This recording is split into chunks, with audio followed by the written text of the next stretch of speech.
मैं रामकृष्ण मीणा, सहायक आचार्य हिंदी, बीए पाठ द्वितीय के द्वितीय प्रश्न पत्र में सभी छात्र छात्राओं का स्वागत करता हूँ, अभिनंदन करता हूँ।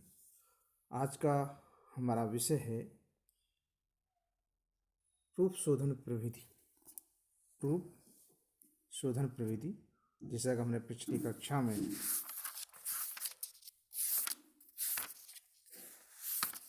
प्रूफ पठन और प्रकृति प्रविधि के बारे में अध्ययन किया, उसी क्रम में आज हम प्रूफ शोधन प्रविधि के बारे में अध्ययन करेंगे। तो सबसे पहले प्रूफ शोधन मुद्रणालय व्यवसाय की महत्वपूर्ण प्रविधि है। अतः किसी भी प्रूफ रीडर के लिए यह आवश्यक है कि प्रूफ रीडर की प्रविधि का पूर्ण ज्ञान प्राप्त कर ले तथा इस प्रविधि के साथ साथ कंपोजिंग मुद्रण प्रविधि का परिचय भी प्राप्त कर लें, क्योंकि जितनी गहन जानकारी उसे कंपोजिंग और मुद्रण की होगी, उतनी ही योग्यता से वह प्रूफ पठन भी कर सकेगा। कंपोजिंग क्षेत्र में उसे टाइप के विभिन्न points, face, AIIMS, ends, space, border आदि का ज्ञान होना चाहिए। प्रूफ शोधन प्रविधि के व्यवहारिक ज्ञान हेतु कुछ बातें हैं जो निम्नलिखित बातों का ध्यान में रखनी चाहिए। सबसे पहले है प्रूफ शोधन प्रविधि अपनाते हुए प्रूफ रीडर प्रूफ सामने आते ही सहज में ही मानसिक आधार पर कंपोजिट मैटर की चौड़ाई को दो भागों दाएं और बाएं में विभाजित कर लेता है। इस प्रकार दोनों ओर के हाशियों में आधे आधे मैटर में मिलने वाली अशुद्धियों और त्रुटियों पर मानक संकेत करते हुए सही अक्षर या संकेत चिन्हित करता है। दूसरा है गेरी प्रूफ का कोई आकार नहीं होता, परंतु पृष्ठ प्रूफ या मेकअप प्रूफ का निश्चित आकार होता है। अतः प्रूफ रीडर को पृष्ठ प्रूफ की कंपोजिट सामग्री और दोनों पंक्तियों के बीच रिक्त छूटे हुए स्थान के अनुपात का पूरा ध्यान रखना पड़ता है। अनुच्छेदीकरण के मध्यम सर्वत्र सही स्पेसिंग या समान स्पेसिंग पर ध्यान दिया जाना आवश्यक होता है।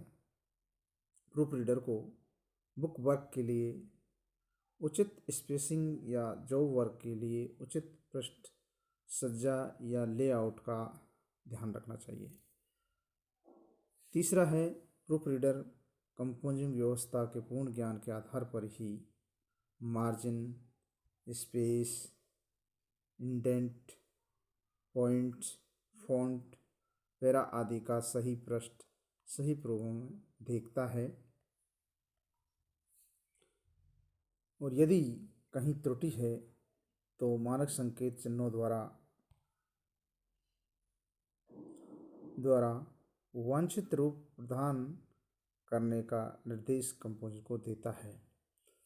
प्रूफ शोधन के लिए चौथा है प्रूफ शोधन के लिए पृष्ठ प्रूफ को दाएं बाएं दो हिस्सों में विभाजित करके प्रूफ शोधन विषयक चिन्ह बाईं ओर से हाशिए में कंपोजिट मैटर के निकट से आरंभ कर बाईं ओर को क्रमशः करते जाते हैं, और दाईं ओर के हाशिए में कंपोजिट मैटर के निकट से आरंभ करते हुए सीधे क्रम से दाईं ओर बढ़ते हैं। प्रत्येक शुद्धि का चिन्ह लगाकर एक तिरछी लकीर का या स्ट्रोक लगाया जाता है। पांचवा है प्रूफ पठन करते हुए ये ज्ञात हो कि मूल पांडुलिपि में से कोई वाक्य या वाक्य समूह छूट गया है या कम मात्रा में मैटर हो तो हाशिए में ही लिख देना चाहिए और मानक चिन्ह लगाकर उसको बढ़ाकर लगाए जाने का संकेत कर दिया जाता है। लेकिन जब हाशिए में पर्याप्त स्थान न हो और सामग्री अधिक हो मात्रा में छूट गई हो तो उसका उस पृष्ठ पर जोड़ने का तारांकित का संकेत क्रॉस बनाकर सी पोजिंग पेज या मुख का पृष्ठ लिख दिया जाता है। और मूल पांडुलिपि में भी छूटे हुए अंश पर तारहंग चिन्ह या क्रॉस का चिन्ह बना दिया जाता है। छठा है बुक वर्क हो या जॉब वर्क या फोल्डर वर्क, अनुच्छेदन करते समय प्रूफ रीडर को यह ध्यान रखना परम आवश्यक है कि पृष्ठ निर्माण में अनुच्छेद की प्रथम प्रारंभिक पंक्ति पृष्ठ की अंतिम पंक्ति नहीं हो सकती और अनुच्छेद की अंतिम समान पंक्ति नए पृष्ठ की प्रथम पंक्ति नहीं हो सकती। इस तरह सातवां है मूल पांडुलिपि में भले ही संख्या अंकों में लिखी गई हो, उसे कंपोजिट रूप में शब्दों में बदलना उपयुक्त होता है। यदि तिथि का उल्लेख अनुच्छेद के आरंभ में हो तो दिनांक शब्द का प्रयोग अंकोलिक किया जा सकता है, अन्यथा 28 के स्थान पर या 15 अगस्त के स्थान पर लिखना उपयुक्त है। उसी प्रकार वर्ष या सन का उल्लेख अनुच्छेद या वाक्य के आरंभ में सन शब्द जोड़कर किया जाना चाहिए।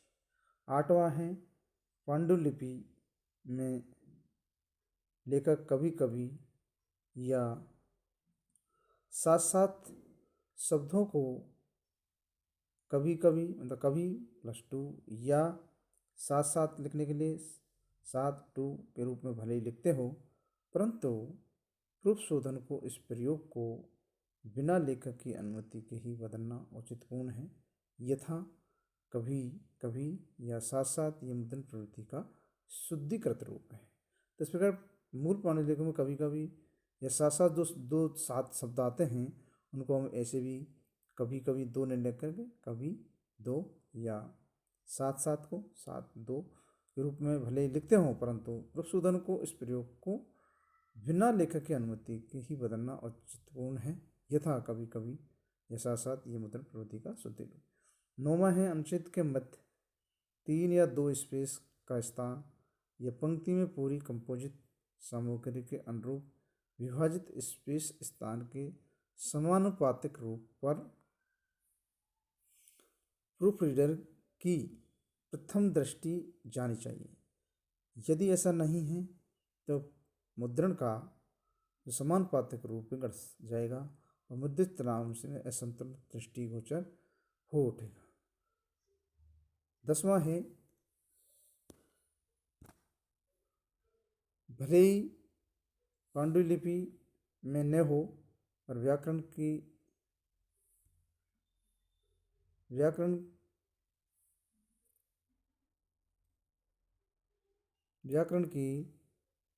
साधारण भूलें जैसे वर्तनी की त्रुटियाँ, अल्प विराम, अर्धविराम, पूर्ण विराम आदि का सुधार प्रूफ रीडर को स्वयं करना उपयुक्त और मान्य है।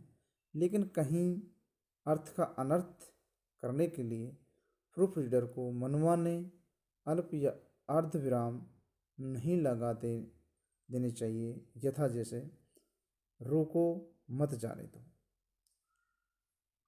रोको मत जाने दो। तो इस तरह पहले में सही अर्थ है रोको मत जाने दो, दूसरे में रोको मत जाने दो, ये अनर्थ हो गया। तो अगर मान लो रोको मत जाने दो ये सही है और उसी में हमने दूसरी जगह लगा दिया तो अनर्थ।